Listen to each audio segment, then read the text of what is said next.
Atención, futuras y futuros estudiantes. La Universidad de Santiago de Chile te invita a ser parte del proceso de admisión 2025.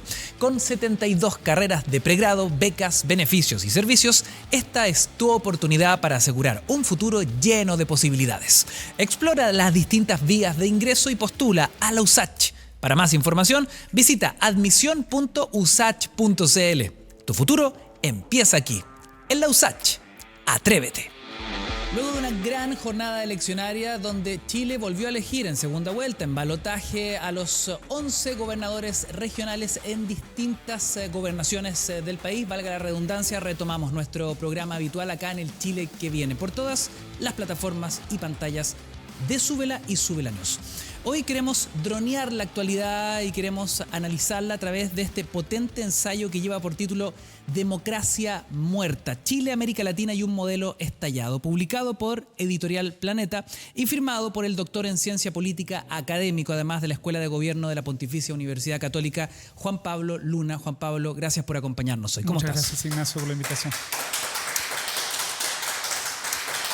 Oye, Juan Pablo, bueno, partamos un poquito por la contingencia y de esa forma podemos ir, como decía yo, droneando las noticias que van marcando la agenda día a día. ¿Cómo lees en primera instancia los resultados de las elecciones de segunda vuelta de gobernadores? ¿Cuál es tu impresión de lo que se obtuvo ayer en el electorado? Mira, yo creo que es una mezcla de resultados locales, de luchas más bien que tienen sentido en las regiones donde ocurrieron y que reflejan, digamos, los personajes que allí compitieron.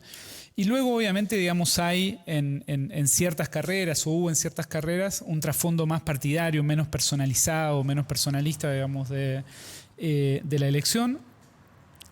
Pero yo no lo sobreleería demasiado, ¿no? Creo que tenemos un problema luego de cada elección, al igual que luego de cada encuesta de domingo, estamos buscando a ver quién va a ser el próximo candidato a presidente o presidenta. Hay como una ansiedad por saber qué va a pasar, ¿sí? Y desde cada elección proyectar hacia adelante. Y mi impresión es que exageramos bastante la nota, nos pegamos golpes en ese análisis, ¿no? Si tú vas para atrás 3 semanas y mirás las municipales, el día siguiente la gran ganadora era Evelyn Matei. Pasaron 3 semanas, pasaron cosas que debieran haber favorecido a Matei, ¿no? Como el gobierno enredadísimo con el caso Monsalve. Y ayer la gran perdedora es Evelyn Matei, tanto en términos de que pierde lo que ella definió como la madre de todas las batallas, y esta idea de plebiscito en contra de, o para medir, digamos, la fuerza entre la oposición y el gobierno en la región metropolitana, pero también en términos de 2 candidaturas con las que se jugó mucho, como la de Pepa Hoffmann en la quinta y como la de Francisco Rego en la región metropolitana, ¿no? Entonces, yo diría, más bien hay que ponerle calma, entender que estamos en un sistema, digamos, donde lo que hay son flujos de votantes que nos cuesta bastante entender y donde lo que yo sí creo que es interesante de poner sobre la mesa es que tenés un electorado más bien moderado, un electorado razonable que ha mostrado razonabilidad en buena parte de las últimas elecciones. Y un sistema político que intenta competir en lógicas más estridentes, a veces polarizando muy fuertemente en base a clivajes o a divisiones que a la gente no le hacen mucho sentido. La gente está premiando gestión, está premiando buenos liderazgos, está premiando gente más bien razonable, y parece, y a mí lo que me llama la atención, es que el sistema político como tal no logra decodificar ni conectar con eso. Tu lectura de inmediatez es muy interesante porque, sin ir más lejos, hoy Claudio Rego tiene que salir al paso de las peticiones múltiples sobre el gran porcentaje de votos que tuvo y si eso se traduce en una precandidatura presidencial. Él lo descarta, dice que quiere ser gobernador su periodo de 4 años.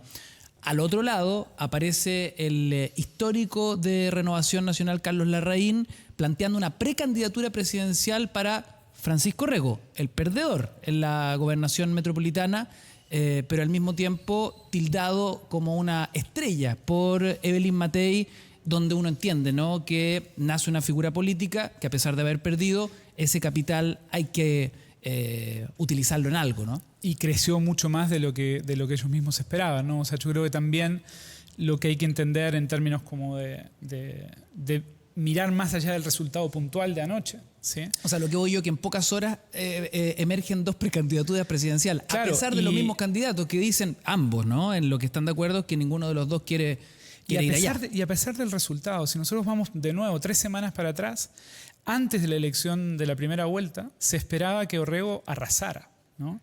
Y que desde ahí iba a plantear, digamos, eventualmente una candidatura presidencial. Orrego no arrasó, ¿sí? Claudio Orrego no arrasó. Francisco Riego le fue mucho mejor de lo que se esperaba, ¿no? Es un candidato al que llegan por descarte después de que se bajan distintas otras opciones, ¿no?, más tradicionales. Y da la gran sorpresa, ¿no? Entonces yo creo que también hay que mirar esto en perspectiva, ¿no? O sea, hoy Orrego tiene menos votos todavía de los que se esperaba tuviera en la primera vuelta de gobernadores, que se pensó como una carrera ganada desde su propio núcleo y desde su propio sector, ¿no? Entonces, de nuevo, creo que yo trato de evitar leer muy sobre el resultado concreto, ¿sí? Y extrapolar desde allí tendencias más estructurales que creo que no están, ¿no?, que no están consolidadas. Y respecto a la presidencial, yo creo que falta mucho. Todavía hay espacio para distinto tipo de candidatura dentro de los bloques y fuera de los bloques, ¿no? Pensemos, por ejemplo, que en la última elección presidencial, un tipo que no pisó Chile, ¿sí?, fue el tercero más votado, ¿no? París. Y no lo vimos venir tampoco, ¿no? Hay espacio también, digamos, para otro tipo de candidatura. Puede que no tan estridente, puede que no en la línea, digamos, más sin filtros, digamos, o en una línea más, digamos, que emula fenómenos como el argentino, por ejemplo. Pero yo creo que hay espacio, digamos, para candidaturas que pueden venir del centro incluso, digamos, pero que pueden ser más bien antipartidarias, digamos, que traten de explotar de alguna forma el hastío de la gente también. Ahora, el triunfo de Claudio Orrego, ¿sientes que aplaca la irrupción de un liderazgo en ese tono, ¿no?, más estridente, más en la tecla del polemista de televisión, más beligerante, o simplemente no alcanzó a obtener los votos necesarios, pero hubo mucha gente que sí se sintió seducida por ese tipo de discurso, digamos? Depende. De nuevo, yo creo que va a depender un poquito de cómo venga la economía, va a depender un poquito de cómo venga la seguridad, va a depender de cómo decanten los distintos escándalos que están en la agenda hoy, ¿no?, y que eventualmente generan complicaciones para distintos sectores y distintos candidatos, ¿no? O sea, y que eventualmente pueden, digamos, también abrir espacio para gente más antisistema. Un liderazgo a lo Milei, Trump, Bukele, ¿cuánto más puede llegar a crecer en Chile? Es difícil saber, y yo creo que depende al final, ¿no?, y esa es parte de la incertidumbre, ¿no?, depende bastante de las personas que compitan, ¿no? O sea, nosotros lo que tenemos bloques más o menos consolidados, digamos. Si tú mirás ayer, hay 5.300.000 votos para el sector oficialista, incluyendo la ADC, ¿no?, si mirás el país. Si tú mirás la centroderecha y la derecha, son 5.200.000 votos, ¿no? Uno podría decir, bueno, ahí hay dos bloques más o menos empatados, ¿sí? Pero luego, cuando tú vas a una puja electoral, eso depende bastante de las candidaturas, ¿no? Y depende bastante de cómo se configuren, por ejemplo, las primarias, ¿no? O sea, nadie pensaba o tenía, digamos, en carpeta que, por ejemplo, Gabriel Boric iba a poder ganarle la primaria a Daniel Jadwe. Y la gana en parte con votos prestados, votos que son anti-Jadwe, ¿no? Entonces lo que tenemos más bien ahí es también, digamos, movimientos electorales que tienen que ver con yo voto en contra del que me parece peor. El voto castigo. No necesariamente El son mal menor. votos, son votos que los candidatos que ganan la elección tengan para sí, ¿no? Claudio Rego ganó 2 elecciones de mal menor, ¿no? Ganó contra Karina Oliva la primera gobernación y gana ayer, digamos, también en parte por las debilidades que también tenía la candidatura de Orrego, más allá de su potencialidad, de Francisco Orrego, ¿no? Entonces, yo sería cauto con pensar que hay bolsones de votos demasiado estructurados, demasiado controlados por figuras particulares, ¿no? Creo que estamos, digamos, en un escenario donde las pujas electorales son bien particulares y son difíciles de predecir por lo mismo. Vamos a una de las grandes preguntas de tu libro Democracia Muerta. ¿Es el populismo el verdadero causante de todos nuestros males actuales? No, yo creo que no. Creo que estamos como muy obsesionados con el populismo. Creo que, y en parte, digamos, esto es una forma de leer la elección de ayer también. Uno podría decir, bueno, en realidad Chile está optando por liderazgos que no son populistas, ¿no? O sea, en estas pujas más bien personalistas, este electorado razonable, digamos, va con opciones, digamos, que no van en ese tono o en esa línea. Moderación, experiencia, diálogo.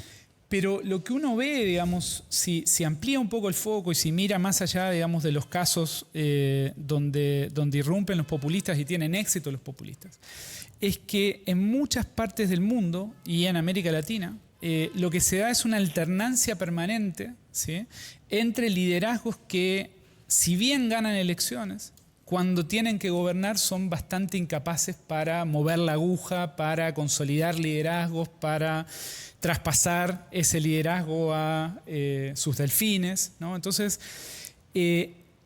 parte del argumento del libro es estamos demasiado obsesionados con la llegada del populismo, ¿no? Eso le pasa mucho a Chile. Estamos como, si no reformamos el sistema político, va a llegar un populista, ¿sí? Puede que no llegue un populista, pero hace 15 años que el país está estancado, que no puede procesar reformas, que abrió 2 procesos constituyentes y no puede, digamos, aprobar una nueva constitución, donde el Congreso, digamos, tiene niveles de fragmentación, de discolaje, de bloqueo. Te doy un ejemplo, digamos. Cuando yo llegué a Chile hace como 20 años, en general los presidentes festejaban y hacían un acto público cuando se aprobaba una ley en el Congreso, una de sus leyes, digamos, de la agenda con la que habían venido a gobernar. Hoy los presidentes mandan una ley al Parlamento y hacen un acto público celebrando que están mandando un proyecto, ¿sí?, porque eventualmente saben que ese proyecto tiene muy pocas posibilidades de ser aprobado, ¿no? Lo mismo pasa con los cambios de gabinete. Tenemos como toda esta puesta en escena y estas expectativas sobre los cambios de gabinete. Antes los gabinetes se cambiaban y no había demasiado show, ¿no? Hoy vemos el show, la prensa desesperada por tener, digamos, datos de quién viene, quién se va, los chequeos de las historias, la arqueología tuitera, etc. Cambia el gabinete y a los 2 días tenés un escándalo o tenés un problema y el efecto del cambio de gabinete se acabó, ¿no? Entonces, yo veo una política, en el caso de Chile en particular, demasiado centrada en la performance, ¿sí? Y eso tiene que ver con la incapacidad de llevar adelante procesos legislativos serios, de implementar políticas públicas que eventualmente vayan solucionando los problemas que la gente tiene. Entonces, mi impresión es que nos hemos quedado enredados en ese show, todos discutimos el escándalo semanal, la encuesta semanal. Es como un reality bastante divertido para quienes nos gustan la política, pero eso no construye legitimidad, no hay poder real detrás de ese show, y más bien lo que hay es un grupo de gente relativamente impotente, ¿sí?, confrontando, digamos, de una forma, digamos, cada vez más estridente, y dejando de conectar con una ciudadanía que está más bien hastiada, desconectada, que está buscando soluciones por otros lados. Gobierno más de forma que de fondo. Voladores de luz, performance, me hablas de puestas en escena, Sí. más que de reformas estructurales. Y esto tiene que ver, y esto no es solo chileno, esto tiene que ver con parte de las democracias, parte de la crisis de las democracias actuales, donde, por ejemplo, digamos, los estados, ¿sí? El aparato estatal en muchas de nuestras sociedades tiene hoy menos poder que el que tenía hace 10, 15, 20 años, ¿no? O sea, nosotros tenemos estados, la democracia, uno elige liderazgos democráticos para gobernar un estado-nación que se supone tiene capacidades importantes, digamos, sobre el territorio, sobre la población, etc. Y hoy tenemos una situación, es parte, digamos, de lo que intento describir en el libro, en la que los estados-nación que tienen el poder nominal, ¿no?, han perdido poder hacia arriba, ¿no?, por lo que tiene que ver con procesos de globalización, del cambio de la economía política, de la geopolítica, digamos, de cómo funciona el capitalismo en el mundo, digamos, por ponerlo en términos bien caricaturescos, y también han perdido poder hacia abajo, ¿no? Porque tienen, por ejemplo, desafiantes que se articulan en torno a mercados ilegales, a mercados informales, ¿no?, que logran de alguna forma evadir al Estado, que logran eventualmente confrontar o desplazar al Estado en territorios particulares, y que tienen más poder a nivel de gobernar espacios locales que las autoridades del Estado que elegimos ayer. Una situación dramática y que lentamente vamos viendo que se instala en Chile. Y es una situación a la cual, digamos, no tenemos demasiado claro cómo responder, ¿no? Es una situación bien dramática en toda la región, ¿no?, que se ha ido instalando, como tú decías, en lugares que en términos históricos eran democracias muy consolidadas y de buena calidad, estados muy capaces en la región, como Costa Rica, como Uruguay, como Chile, ¿sí? Y que hoy aparecen, digamos, desbordados o fuertemente desafiados por estos actores, ¿no? Y también si tú te mirás, por ejemplo, el caso de Milei, ¿no?, los votantes pobres y jóvenes de Milei, ¿no? Uno diría, digamos, en términos teóricos, uno piensa, digamos, en el canon tradicional izquierda-derecha, ¿sí?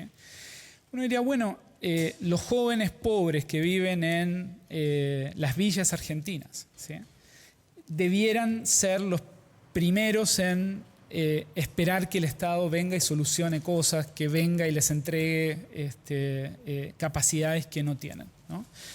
Y hoy la investigación que hay sobre el voto a Milei en esos sectores es que muchos de esos jóvenes te dicen: sáquenme el Estado, yo no quiero saber nada con el Estado, ¿no? El Estado estaba acá haciendo clientelismo, el Estado estaba acá abusando de nosotros, yo hoy trabajo para Rappi o trabajo para Uber Eats, ¿sí?, y lo único que quiero es que me saques el Estado, no me cobres impuestos, no quiero nada con el Estado, déjenme emprender, ¿no?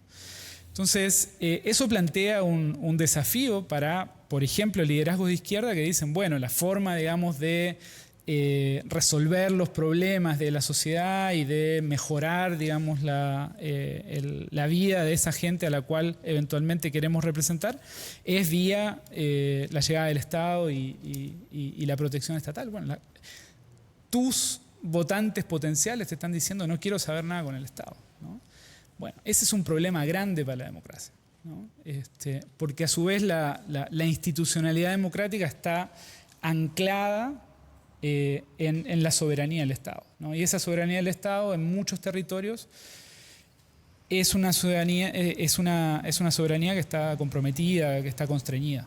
Hablemos de la fragilidad del Estado respecto de lo que conversábamos minutos atrás. ¿Cuáles crees tú son las señales de la presencia del crimen organizado hoy en Chile, hoy permeando los barrios, las poblaciones, la política? Mira, hay varias cosas. O sea, uno lo que ve en los distintos países de América Latina son configuraciones que tienen que ver con, por un lado, cómo funcionaban los mercados criminales, qué tipo de estructura tú tenías en cada país, y luego, digamos, factores que más bien exógenos que tienen que ver con cómo cambia la economía y la geopolítica, digamos, del crimen organizado en América Latina, ¿no? Entonces, por ejemplo, si tú querés entender lo que pasa hoy en Ecuador, que pasa de ser uno de los países más pacíficos de la región, con menos niveles de homicidio hasta hace muy poco, y donde hoy se transforma, digamos, en uno de los países más violentos de la región. Claro, un estado fallido. Ahí lo que hay es una reconfiguración en la cual había bandas locales, sobre todo dedicadas a la extorsión, que por cambios en términos del flujo de los grandes embarques de cocaína, ¿no? que salen, digamos, de Colombia y que pasaban eventualmente por Venezuela, empiezan a salir por Ecuador. En ese contexto, digamos, se da una vinculación entre las bandas internacionales, mexicanos, albaneses, brasileros, ¿sí?, que operan en los puertos ecuatorianos, y las bandas locales que estaban preconfiguradas, ¿no? Y esa integración vertical, ¿sí?, y la disputa territorial entre esas bandas te genera el escenario que hoy tiene Ecuador. Entonces, ¿qué pasa en Chile? En Chile, básicamente lo que pasa es tenías un crimen organizado más bien local, más bien centrado, digamos, en clanes familiares, ¿sí?, muy, digamos, fragmentado, ¿no?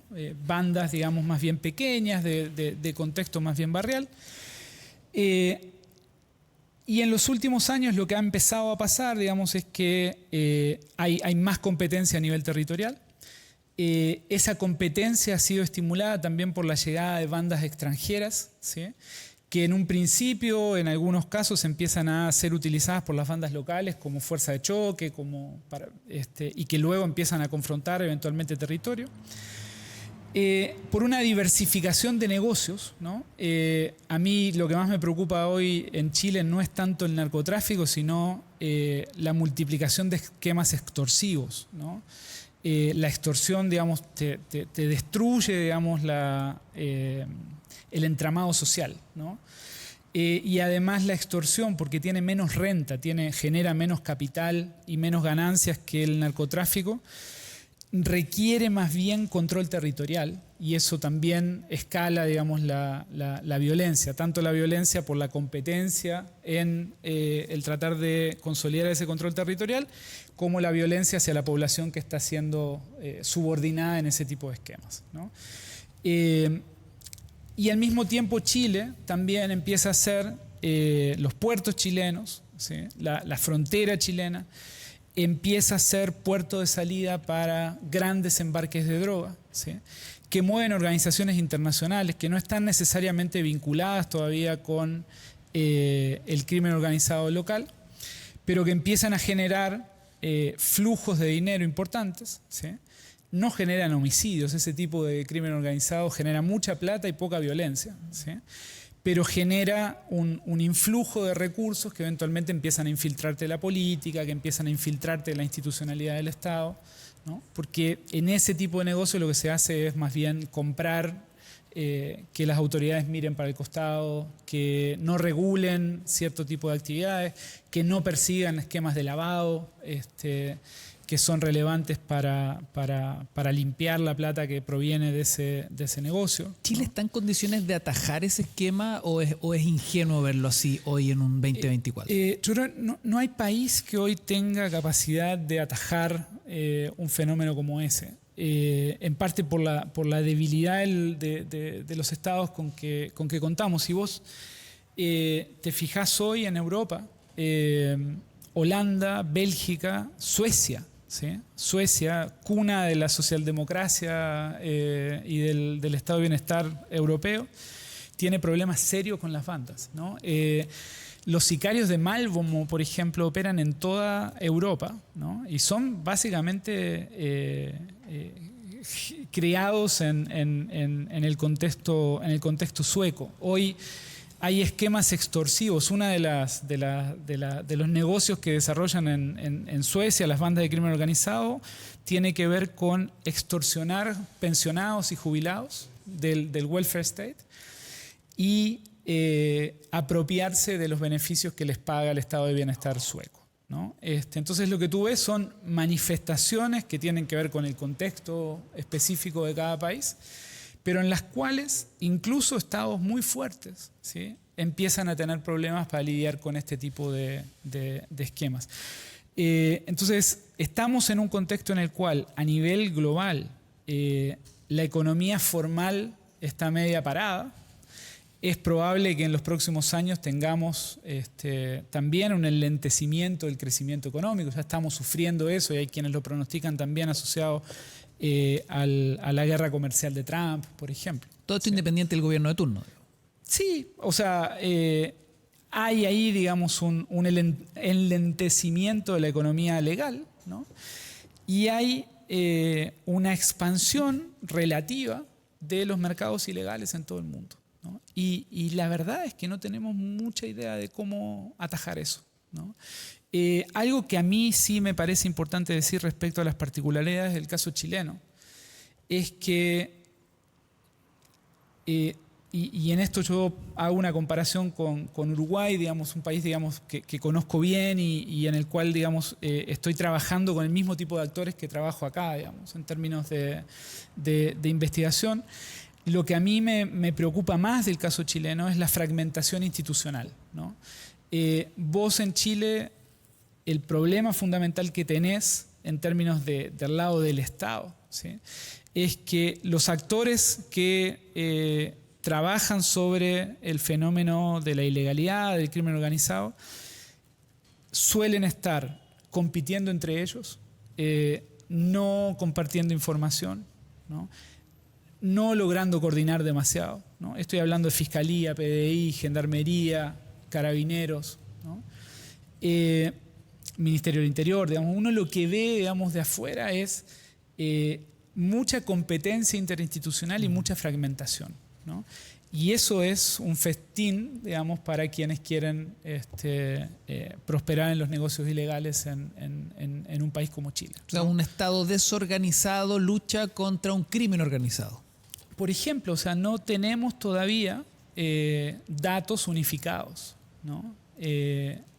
Cada agencia pelea con sus datos, ¿no? Pelea presupuesto, pelea, digamos, responsabilidades, ¿no? Se echan culpas cruzadas, ¿no? Hay una muy profunda desconfianza, incluso al interior de cada organización, ¿no?, que hace muy difícil, por un lado, el control civil, ¿no?, que el Ministerio del Interior logre, digamos, de alguna forma encabezar esfuerzos coordinados. Y por otro lado, también una muy fuerte desconfianza, digamos, que hace, que hace muy difícil, digamos, diseñar, acordar e implementar consistentemente políticas, sea cual sea esa política, ¿sí?, para eventualmente tratar de atajar este fenómeno. Cuando me hablas de fragmentación, me gustaría también llevar ese concepto a la fragmentación que enfrentan los partidos políticos en el Congreso, ¿no? Uno entiende que después de la elección de ayer domingo, desde el gobierno, el ministro Elizalde pretende meterle el acelerador a fondo respecto de este gran tema. Y es un tema que sabemos produce desde una enorme indisciplina hasta la incapacidad de llegar a acuerdos. ¿Cómo lees tú la situación que hoy vive nuestro Congreso? Si fuese el Congreso Nacional un paciente en un hospital, ¿en qué estado se encuentra hoy? Déjame decirte una cosa más de crimen organizado y enseguida respondo la pregunta sobre el sistema político. Además de fragmentación, uno lo que ve también es compromiso institucional, ¿no? Acaba de salir la semana pasada una noticia sobre un grupo relevante de carabineros que estaba asociado a mexicanas, ¿no? Eso lo que tiene, hace unos meses salió el caso de los pulpos verdes en esquemas de extorsión en el barrio Meix, ¿sí? Eso lo que muestra a su vez es que distintos sectores, distintas comisarías, distintas brigadas, eventualmente están comprometidas, ¿no?, con actores del crimen organizado. Y eso también, digamos, va reforzando también, como pasa en el sistema político, la desconfianza, la falta, digamos, de incluso confianza interna, ¿no?, entre los actores del sistema. Respecto al sistema político, yo entiendo, digamos, que una reforma al sistema político puede generar beneficios marginales, ¿no? Puede eventualmente reducir, por ejemplo, el número de partidos por efectos mecánicos del sistema electoral o del umbral. Pero a mí lo que me preocupa es que aún si pasa esa reforma, que yo creo que es de difícil tramitación dado los intereses que hoy tienen los incumbentes, ¿no? Si pasa una reforma probablemente se va a implementar dentro de 2 periodos legislativos, no en el próximo sino en el siguiente. Por lo tanto, en caso de que se logre aprobar, va a tener efectos, digamos, dentro de mucho tiempo, ¿no? Pero aún así, yo creo que eventualmente los efectos son más mecánicos que sustantivos. Vamos a tener menos partidos, pero no vamos a tener necesariamente mejores partidos, ¿sí? Cuando uno ve, sobre todo con las reformas que se están discutiendo, ¿no? Es necesario y sería bueno, la democracia no funciona bien sin sistemas de partidos programáticos, institucionalizados, con alta disciplina interna, etc. ¿Cuál es el drama que tiene la democracia hoy en el mundo? ¿Sí?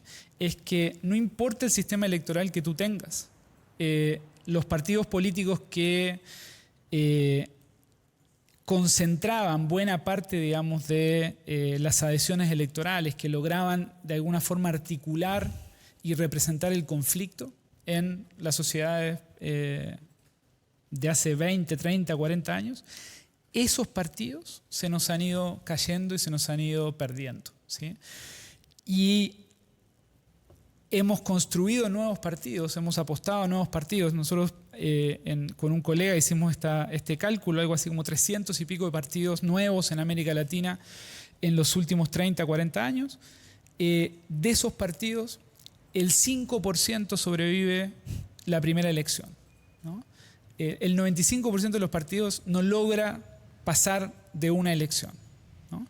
Entonces, lo que tenemos, y no solo en Chile, es un proceso en el cual se destruyen partidos políticos masivamente en los últimos 30, 40 años y nuevos partidos eventualmente surgen, pero mueren rápido. Y los sistemas de partidos que estaban más estructurados en América Latina, Chile, Costa Rica, ¿no? Uruguay, Argentina y El Salvador, que tenían un clivaje fuerte entre 2 bloques, ¿no? En Argentina el peronismo, digamos, y el PRO, uno de los pocos partidos exitosos, ¿no? en los últimos años. En El Salvador, Arena y el FMLN, ¿sí? Que desde el 92, desde el fin de la guerra civil, estructuran el juego político en El Salvador. En una elección son barridos por outsiders, ¿sí? Te queda la situación que tenemos en Chile, ¿no? Donde lo que hay es una gran fragmentación sin capacidad de nadie de concentrar mucha adhesión y sostenerla por un tiempo razonable e institucionalizarla en una organización que funcione como tal y no solo, digamos, como una coalición laxa de personajes. Eso es lo que son nuestros partidos hoy. Y Uruguay, que en cierto sentido, por características muy particulares, por su escala, por el tipo de historia política que hay ahí, es casi un museo a cielo abierto de lo que han perdido el resto de las sociedades democráticas en la región. Paréntesis, ¿qué te pareció el triunfo de la izquierda en Uruguay? Es un proceso de alternancia. Uruguay es un país bastante aburrido en ese sentido y eso es bueno para la democracia en cierto sentido. Lo que hay hay 2 bloques moderados con muy fuerte identidad cada uno, ¿sí? Pero honestamente no cambia tanto, digamos, quién gobierna. Tenemos un parlamento que fue elegido en la primera vuelta, empatado, ¿no? Donde necesariamente va a haber que generar, digamos, políticas, digamos, que logren involucrar a ambos bloques. Es un sistema de partidos que ha tenido emergencia de outsiders, pero que los ha neutralizado, los ha metido para adentro, los ha excluido.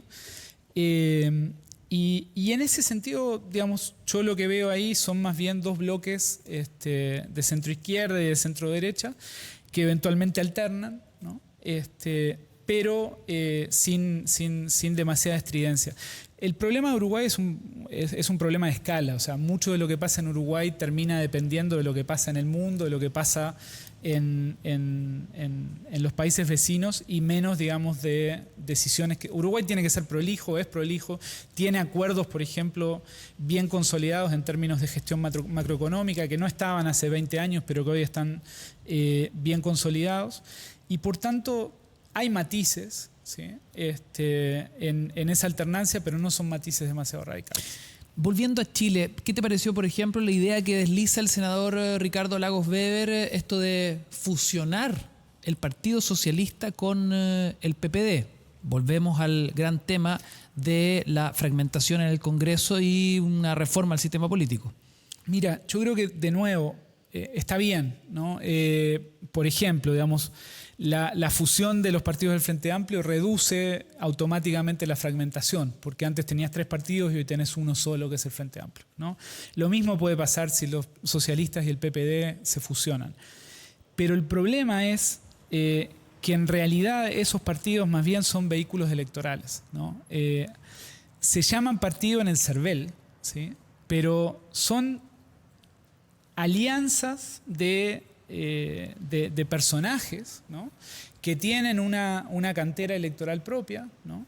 Que la cultivan de una forma muy descentralizada, ¿no? Para ponerlo en esos términos, que esconden cuando compiten de qué partidos son, ¿no? O sea, si tú ves, a mí siempre me llamó la atención como extranjero en Chile, siempre desde hace 20 años, los candidatos no tratan de esconder el partido. Correcto. Meses de elecciones, vas a la plaza de la esquina y las palomas solo caras sonrientes donde no aparece ninguna colectividad, digamos. Recién uno se la encuentra en la papeleta.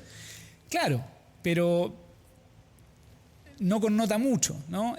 ¿Cuál es la diferencia, digamos, entre candidatos de un partido u otro? Es la persona, digamos, es el tipo de personaje, ¿no? La figura. Tenés candidatos o tenés personajes, por ejemplo, si pensemos, digamos, en un caso bien estridente, el caso de Fidel Espinosa en el Partido Socialista, ¿no?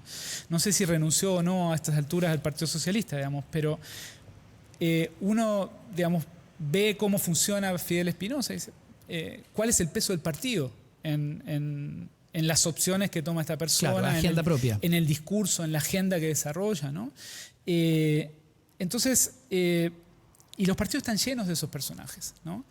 Y el problema que tienen los partidos es que, como no tienen peso propio y dependen electoralmente de que esos personajes vuelvan a ser electos, ¿sí? No les pueden poner condiciones, no pueden disciplinarlos en el Congreso, ¿no? Sino que nuestros partidos dependen de esos personajes, ¿no? Esa es la tragedia de Chile, ¿no? Esa es la tragedia, digamos, del sistema de partidos. No se soluciona con un umbral que lo que va a hacer es tener menos partidos, pero probablemente más desordenados, porque si vas a tener que tener menos partidos, vas a tener un paraguas más grande donde ese tipo de personajes pueda acomodarse. Vuelvo a mi pregunta anterior. Si el Congreso fuese un paciente en un hospital, ¿en qué estado se encuentra hoy? Pucha, yo no soy especialista en Congreso, pero estamos desarrollando con un par de colegas una serie, digamos, como de analítica computacional sobre cómo funciona el Congreso. Y si tú miras, digamos, cómo ha evolucionado los alineamientos en el Congreso, ¿no? Nosotros medimos una cuestión que es bastante tradicional, que es como el posicionamiento ideológico de los legisladores, pero luego tenemos una serie de medidas sobre cuán díscolo es cada legislador y en qué issues es más díscolo, en qué asuntos es más díscolo, etc. Y tú lo que ves en el tiempo es que, por un lado, antes tenías como 2 coaliciones bien configuradas, ¿sí? Un país binominal, ¿no? Ese país binominal empieza a desestructurarse ideológicamente, ¿no? En el Congreso y a desestructurarse internamente, ¿no? Entonces los partidos empiezan a confundir entre sí en términos de cómo votan los legisladores, y cada partido en su interior tiene dispersión cada vez más grande, y esto tiene que ver con esa desconfiguración, en términos de cómo votan los legisladores, ¿no? Entonces, lo que ha pasado a lo largo del tiempo, ¿sí? es que cada vez más, con la excepción del gobierno de Piñera II, donde se vuelve un poco a los dos bloques, ¿no? Y eso es interesante porque en Piñera II empieza a funcionar el nuevo sistema electoral, ¿no? Entonces, volvés a un país binominal o una configuración más binominal. Es difícil imaginárselo sin mostrarle los gráficos, pero hagan confianza, digamos. En Piñera II volvés a ese país más binominal, que tiene que ver con la oposición fuerte a Piñera, ¿sí? Y con, con la retaguardia del gobierno aguantando, digamos, más abroquelada. Y luego en Boric nuevamente se vuelve a un desorden bastante significativo. Pero lo que eso muestra, y esa secuencia muestra, es que en realidad el sistema electoral no opera tanto, digamos, en cómo funciona el Congreso en términos de sus lógicas de discolaje y de dispersión ideológica. Juan Pablo, nos queda poco tiempo, pero en tu libro hay una crónica muy interesante respecto de que te toca estar casualmente en yo diría, la milla cero de la carrera presidencial de nuestro actual mandatario. Estuviste en una reunión a las 7 de la mañana donde justamente miembros de su partido, de su conglomerado, discuten la posibilidad o no de que Gabriel Boric fuese candidato a la presidencia. De eso ya han pasado varios años y restando solamente uno para la próxima presidencial, me gustaría saber cómo ves al presidente Boric hoy respecto de lo que viste a las 7:30 de la mañana en aquella reunión años atrás. A ver, yo creo que es un presidente que obviamente ha cambiado mucho y ha sido como domesticado por el cargo y por la situación, ¿no? Creo que es un presidente mucho más pragmático y moderado que el que se perfilaba en aquel momento. Obviamente, digamos, con vaivenes en esto, ¿no? Y con dudas o con señales hacia un lado y hacia otro, digamos, en estos términos. Yo creo que uno de los fuertes, digamos, o de las virtudes que ha tenido el presidente en estos años es que ha perfilado un muy buen liderazgo a nivel internacional, ¿sí? Que eso no se ve mucho en Chile, pero cuando uno sale afuera, digamos, se lo comentan, ¿no? Y te lo comenta, por ejemplo, digamos, gente... me pasó hace poco de traer una experta venezolana en temas de violencia. Está agradecidísima, digamos, respecto al liderazgo internacional del presidente en torno a la situación de Venezuela. Creo que, obviamente, y esto es un lugar común a estas alturas, un presidente que tiene, digamos, una carrera larga por delante. Lo que creo que todavía no logra fraguar es, digamos, transmitir eso a su organización política, ¿no? Yo creo que todavía se trata más bien de un liderazgo que ha madurado y que ha, digamos, teniendo que lidiar con temas que no eran los temas de su agenda, ha tenido un baño de realidad, pero no ha logrado, digamos, contagiar a su organización de densidad, de profundidad, ¿no? Y eso también se nota, digamos, por ejemplo, si uno mira la gestión del caso Monsalve o de otros casos de alta visibilidad durante el gobierno. Yo todavía sigo viendo bastante liviandad, bastante falta de profundidad, ¿no? En términos de la gestión de gobierno, del liderazgo, ¿no? Y en ese sentido vuelvo a lo de la performance, a lo performático, ¿no? Yo creo que es todavía un gobierno al cual le importa mucho más lo que se dice de él, las redes sociales, ¿no? Las acciones comunicacionales, que la gestión más dura, que es una gestión menos visible, más gris, ¿no? Pero es la que hace que los países funcionen un poquito mejor. ¿Cómo ves el Chile que viene? complejo, analíticamente desafiante, ¿no? Yo en el libro trato también, digamos, de hacerme cargo de eso y más bien abrir preguntas, ¿no? Lo que se ve en el Chile que viene no es muy distinto a lo que se ve en buena parte de los países del mundo, ¿no? Estamos terminando como sociedad global un periodo inédito en la historia de la humanidad de fuerte cooperación, de crecimiento, de desarrollo, digamos, en términos de pensando en el mundo, digamos, ¿no? Y ese ciclo, digamos, que evidentemente está llegando a su fin, va a traer problemas de escasez económica, va a traer problemas de conflicto, lo estamos viendo, Rusia, Ucrania, Medio Oriente, China, Taiwán, ¿no? Se desarma en cierto sentido el proyecto de Unión Europea, digamos, que era uno de los proyectos que en términos como de perspectiva era visto como, bueno, acá estamos ante una nueva forma de organizar la política, de organizar esta relación entre la democracia del Estado-Nación y la globalización, que eventualmente puede ser una mejor adaptación a un capitalismo global. Estamos con procesos de disrupción tecnológica muy rápidos, ¿no? O sea, no es que la sociedad humana no haya vivido disrupciones ideológicas potentes en el pasado, las ha tenido, la imprenta, por ejemplo. Pero lo que está pasando hoy con inteligencia artificial y con biotecnología, en ambos frentes, ¿sí? Es una revolución rapidísima, ¿sí?